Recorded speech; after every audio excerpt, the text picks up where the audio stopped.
Hi guys, welcome back to my channel. So you guys know how much I am passionate about meal prepping and meal planning, and so that's why I'm doing these videos, kind of to help you guys out if you're beginners when it comes to meal prepping and meal planning. So I am hoping that these kind of beginner guide series is helping you with that. Today we're going to talk about 10 common meal planning mistakes.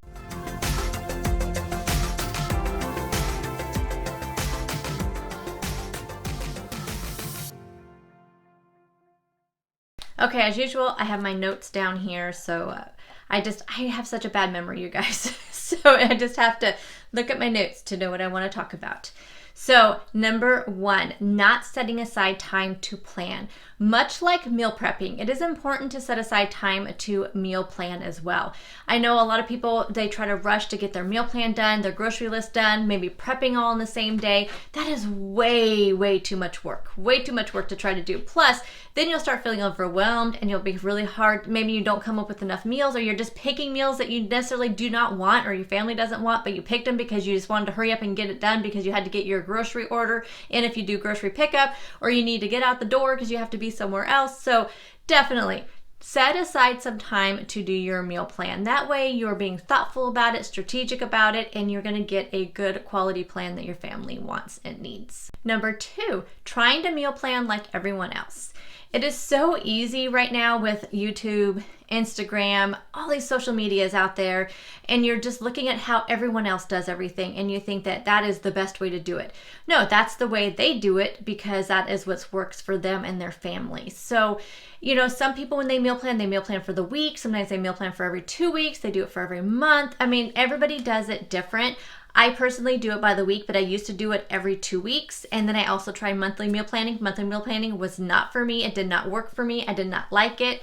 I found I was eating meals I really didn't want to eat. It was very frustrating for me. So I went back to weekly meal planning, and that is what works for me. Some people keep binders and they make their meal plan out of that, which is a fantastic idea. And I actually would like to institute that one day, but I just haven't had the time. But it is something I want to try. So you just have to find a system that works for you. Whatever works for your family. Another thing is really popular. People do themes. People, do like the same thing on every Sunday. They have this for dinner. I mean, people do it every way differently. So you just have to find a system that works for you so that way you don't feel like you are failing at it. Number three, setting unrealistic expectations. For meal planning to be successful, you need to know what you need out of the recipe, not what recipe you want. So I'm going to be doing an entire video on strategically picking recipes for meal plans, and that's going to be a whole separate video because I can go on and on about that. But just very briefly, what I mean by this, you need to go look at what your schedule is for the week. So is there one day that a slow cooker meal would work best for you? Is there another day that you just need a meal that's going to take less than 30 minutes? Is there another day that you just need to literally be able to throw some ingredients into a pan and then it be done because you have appointments, you had activities with your kids, you have to work late, you have a work meeting, whatever you have going on in your life, there may be days that you need to have a specific recipe for, and you need to be strategic about that. Instead of you have to look for what you need from a recipe, not what recipe you want. Making a plan that is overly ambitious and doesn't match your schedule or needs won't be sustainable.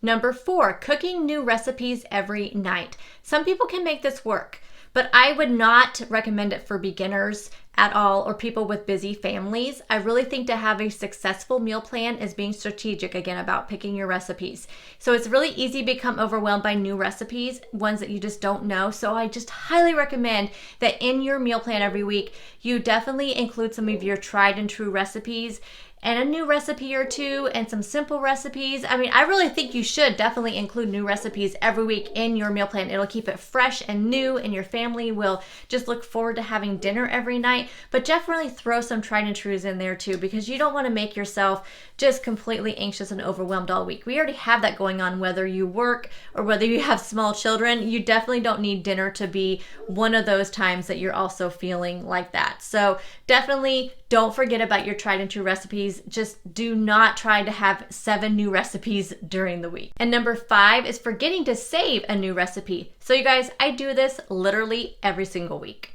I have been really trying to come up with a good system for this. Now, almost every recipe I find on Pinterest, and I swear I pinned that recipe, but I'll go back and look for it and it's not there.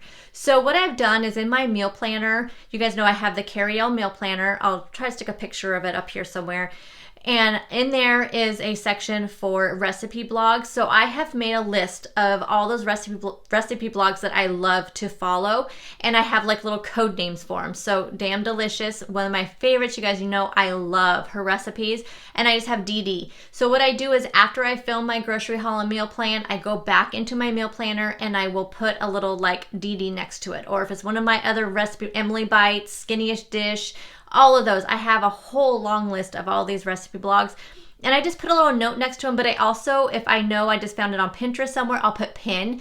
And even though I probably have those recipes also pinned, but I just make a little note on which recipe blog I got it from. That way, in case I didn't pin it like I thought I did, I can always go back to that blog and at least look for it. And I also try to make sure I write the recipe name down exactly how it's on the recipe blog as well. That way it's easy to find and I can always Google it if I need to, but if I know who site that it's on, it's easier to Google that way. So that is just something I still do. It's a mistake I still make, but just be aware of that when you're making your meal plan, and that way you guys don't make the same mistake. Otherwise, you find yourself spending at least 30 minutes trying to find that recipe, and you're taking away from your precious cooking time that a lot of us don't have a lot of. And number 6 is forgetting to take inventory of the supplies you already have. Again, this is one that I am very bad about doing, and I've been really trying to be much, much better about this. Again, I've been utilizing the inventory sheets in my meal planner where I can list out in my freezer everything that's in my freezer, everything that's in my pantry.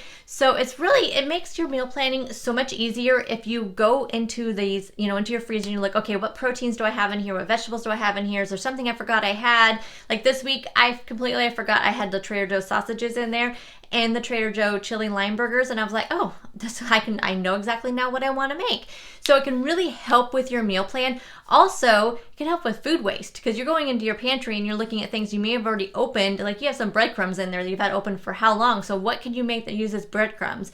Even in your refrigerator, did you open a can of something last week? So maybe some marinara sauce or some kind of beans or something you didn't use all of and you need to use them up. They can really help spark some ideas for you when you are doing your meal planning. So definitely take stock of what you have while you're making your meal plan. And number 7 is having ingredients on hand for backup meals. So it all happens to all of us. We're running late.